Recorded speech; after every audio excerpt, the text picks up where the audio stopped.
This is one question with a number of sub-questions.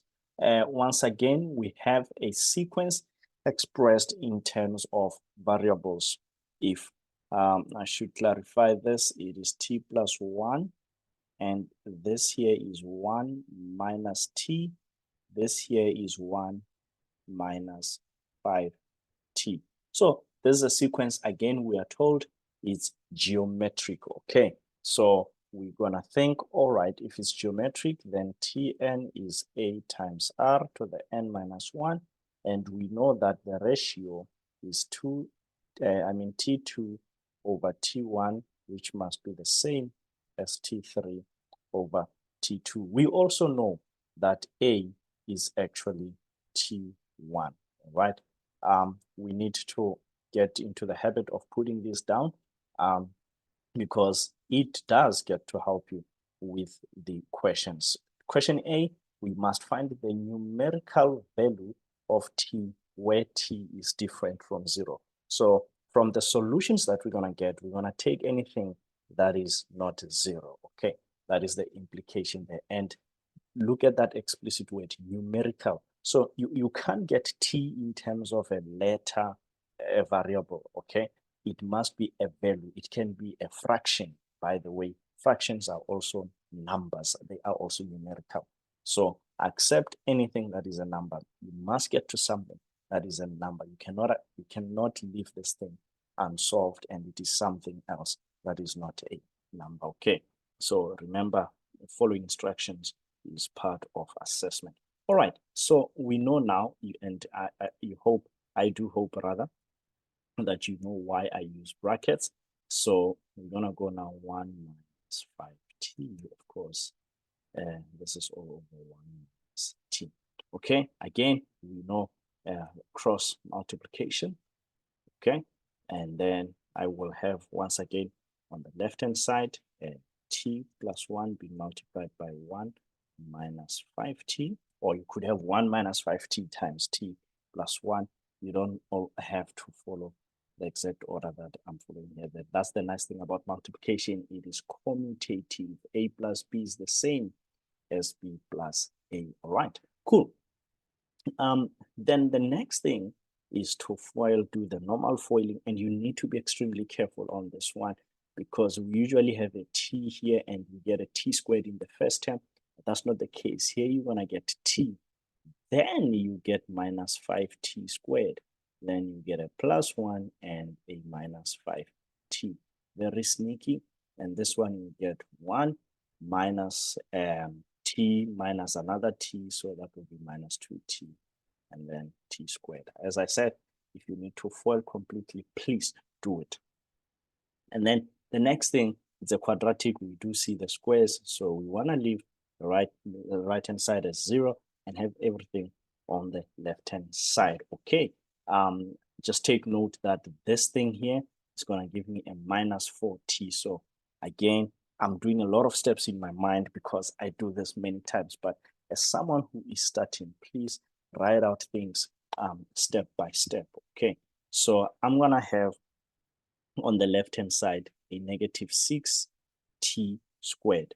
Okay, and the t's will reduce to negative 2t, and it seems like the ones will cancel out. Then here you can still use your quadratic formula and say t is equal to minus b plus minus blah blah blah blah blah.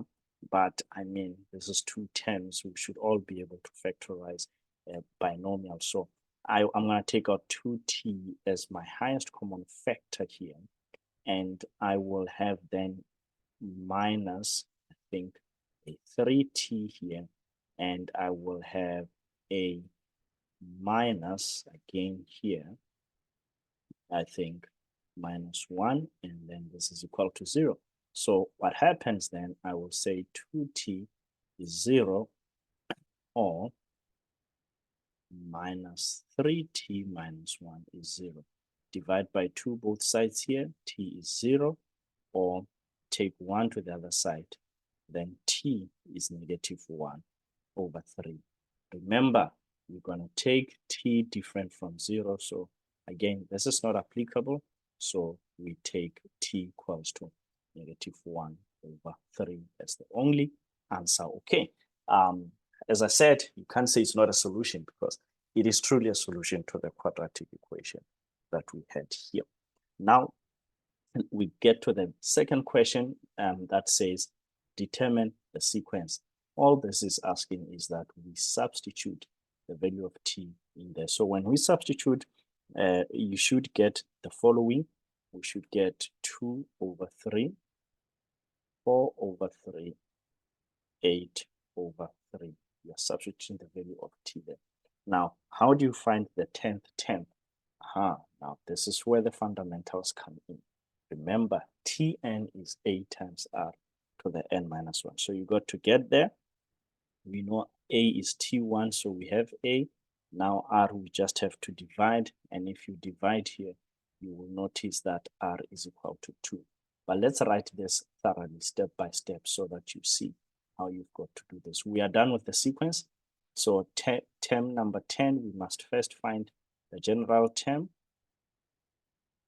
And we know that a is 2. My bad. It's r, which is 2. A is 2 over 3. R is 2. That's that. So this is what Tn is. And then now T10. So in the place of n, I substitute 10. And so you will get something like 1024 over 3. Okay, that's it. Now, this is a classical question. It comes now and then a number of times. Which term equals to 10 and 2/3, all right? It's always a good idea to convert a mixed fraction into an improper fraction. And how do you do that? You can apply it straight in your calculator or take this denominator, multiply it by 10, the whole number, then add the numerator. So this is actually 32 over 3. Okay, so we know that Tn is what? 2 over 3 times 2 to the n minus 1. Now we want to replace Tn with 32 over 3 because we want to calculate the value of n, which gives us 32 over 3. And then what do we do next? I want to get rid of this fraction, which is very disturbing. So I must multiply by its reciprocal both sides. So 3 over 2, what you do on the left, you must do on the right. So what am I left with now?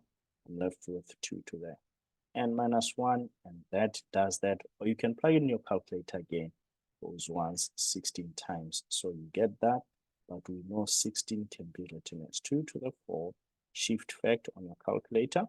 And so it turns out that 4 is n minus 1, and this statement is only true if n is what? Of course, 5.